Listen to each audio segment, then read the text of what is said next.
Hello, welcome to the Real Bit Wars. I'm Chris, and today is the final installment in my game collection series. We will be taking a look at my handhelds, including the Game Boy, Game Boy Color, and Game Boy Advance.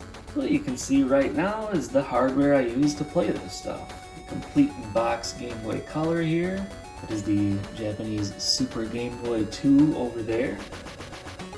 So I will have some of this stuff separated into sort of categories, and you can see right here are my Jurassic Park games. This one right here is actually pretty fun. Down at the bottom, that is a Japanese exclusive. Here we have some of the Nintendo properties, the Mario stuff, Donkey Kong, Kirby, Zelda.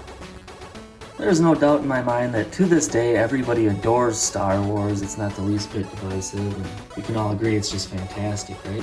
Okay, maybe not, but we have a couple of cool things in here. The Episode 1 Racer, you can put a battery in there and it has a rumble pack. This Star Wars trilogy on the Game Boy Advance is a bit of a gem. And who doesn't love the Lego Star Wars games?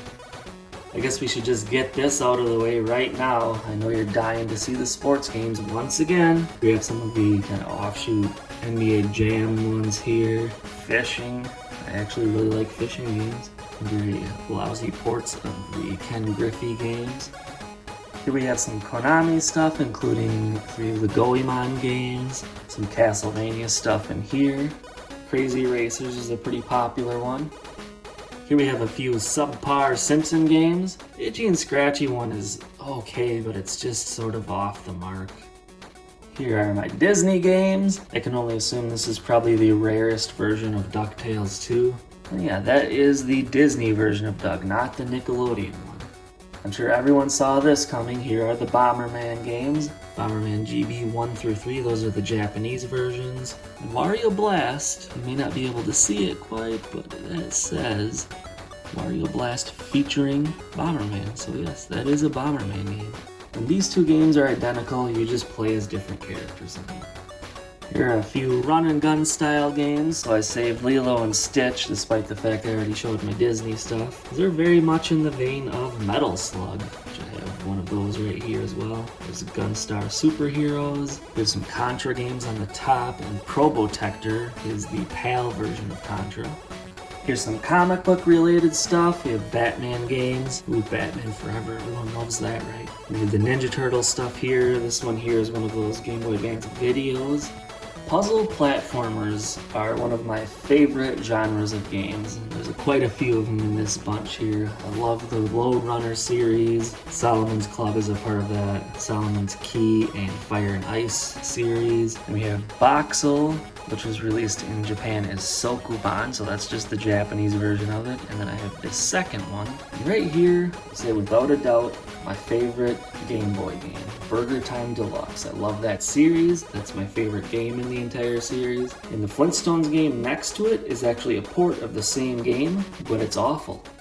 I've mentioned previously that I'm really into Christmas-themed video games, and because of that, sadly, I've beat most of these you see here. I have both versions of Santa Claus Jr., the Game Boy Color and the GBA. Those are actually different games. Home Alone is slightly different than its Super Nintendo and NES counterparts. Here we have some movie licensed stuff. This Mummy game by Konami is actually kind of fun. Reminds me a little bit of like a Lost Vikings style game where each character has its own attributes you use to progress in the level. A couple of Godzilla games here. Monster House is phenomenal. This King Kong game is really good as well. I find it funny that there are more E.T. games than just the 2600 one. And Gremlins 2 here is actually an import. The only reason I decided to get the Japanese version is I just thought that label looked really cool. Just a few random things here. Prehistoric Man isn't bad, and that again is different than the Super Nintendo version. I love me some RType, we've got a couple of them there. Here's some things based off of children's shows. We've got Ren and Stimpy, a couple of Smurfs games. Asterix is a European game. Oh, I know I've mentioned this a few times on the channel before, but I do like my Tiny Toons and Animaniacs stuff. Again, I've beat most of these. Some pretty solid games in this bunch. A little GBA goodness for you. Some of these Frogger games are pretty solid. The Sega Smash Pack there. There's Yar's Revenge. Here are a few racing games, and my unpopular opinion for the day, I like race driving. Although that Game Boy version might be the worst of the bunch. There's a couple of wrestling games, 2 of the Double Dragon games, and some Mega Man. There's a little doubt in my mind you've all been waiting for this moment. There they are, Tetris 1 and 2. I'll let you soak that in for a moment. Just kidding. There's Conker's Pocket Tales, another Yar's Revenge game. We've got Earthworm Jim and some Capcom games. This port of Super Ghouls and Ghosts is pretty solid. Final Fight 1 is not perfect, but not a bad port. And then Mighty Final Fight is actually included on the Capcom Classics mini mix. And of course, Gargoyle's Quest. That's a very popular one. A couple of Tony Hawk games, as well as my Gradius collection, Herodias on the end, that is a Japanese game, Interstellar Assault and Nemesis, and then Quarth is loosely associated with the Gradius series. Gradius Galaxies is a really solid game. Dare I say we have some heavy hitters in this bunch. These Metroid games are pretty popular, likewise with those F-Zero games. And I've always loved the SSX series. Before we conclude, let's take a look at my Virtual Boy collection.